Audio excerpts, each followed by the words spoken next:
Rome, the empire that believed it was eternal. They tell you Rome fell, but that is only the last thing that happened.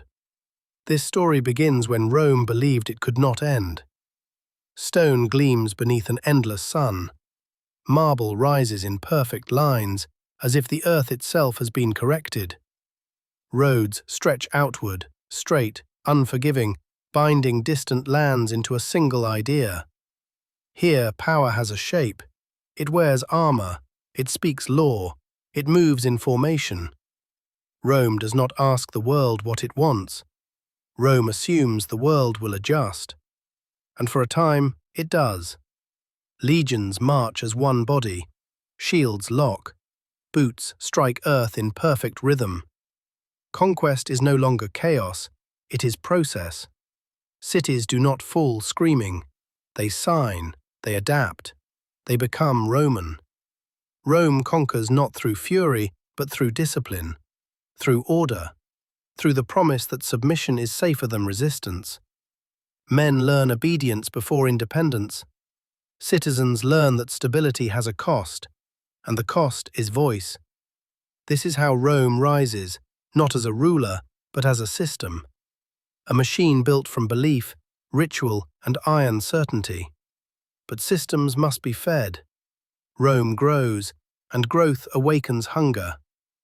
At the center of the empire, voices echo through vast halls. The Senate debates. The crowd demands. Power listens and begins to prefer certain hands. Leadership becomes spectacle, authority becomes personal, and ambition, once useful, turns inward. Rome stops asking what must be done. She begins asking, who will decide? Crowns appear where none were meant to exist. Emperors rise not because they are chosen, but because they remain. Some rule with vision, some with cruelty, most with fear of the next man standing behind them. Statues multiply, titles lengthen. Loyalty becomes something that must be proven again and again. Rome is still expanding, but she is no longer becoming. Armor thickens, laws multiply. Control is mistaken for strength. There is a moment, quiet, almost invisible, when Rome chooses survival over truth. A decision not made in a single day, but reinforced every day afterward. Preserve the system, silence disruption, delay reform. From that moment on, Rome can only maintain what already exists. Change feels dangerous. Adaptation feels like betrayal. The empire still wins battles, still collects tribute, still commands obedience. But the outward drive, the hunger to improve, has turned inward. Borders harden. Suspicion replaces trust. Enemies look less foreign and more familiar. Rome becomes tired. Not weak, tired. Legions grow thinner. Commanders hesitate. Victories feel ceremonial rather than necessary. Citizens remember greatness more clearly than they experience it. The past becomes louder than the present. Rome still stands, but she is standing on memory. The world beyond her walls begins to change. Trade routes weaken. Allies hesitate. Distances feel longer than they once did. Rome responds the only way she knows how. More authority, more taxation, more enforcement. The empire grows heavier, while the people grow lighter, leaving in spirit long before they ever leave in body. Rome once absorbed difference and turned it into strength. Now she fears it. Uniformity becomes virtue. Questioning becomes threat. Innovation becomes risk. The system that once made Rome adaptable now makes her brittle. When pressure comes again, it does not arrive as spectacle. There is no single invasion, no final stand. It arrives as strain. Supply lines fail quietly. Orders arrive too late. Commanders argue instead of act.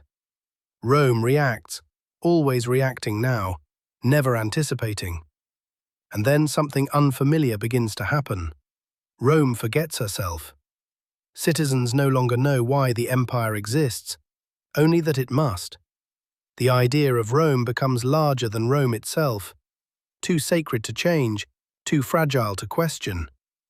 This is how empires outlive their purpose, not through malice, but through consistency. The unraveling is gentle. A province governs itself. A general ignores an order. A law goes unenforced, and nothing happens. Rome does not collapse. She loosens. Roads still exist, but no longer lead to certainty.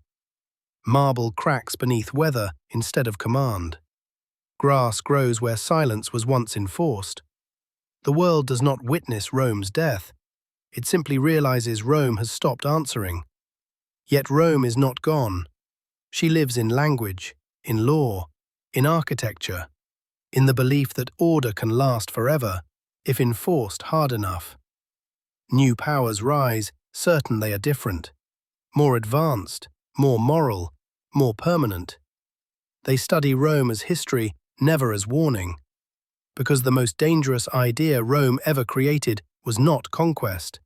It was eternity. And somewhere, right now, another empire is standing at its peak, confident, secure, unquestioned, certain the story will not repeat. Rome would recognize that feeling instantly, not with pride, with recognition.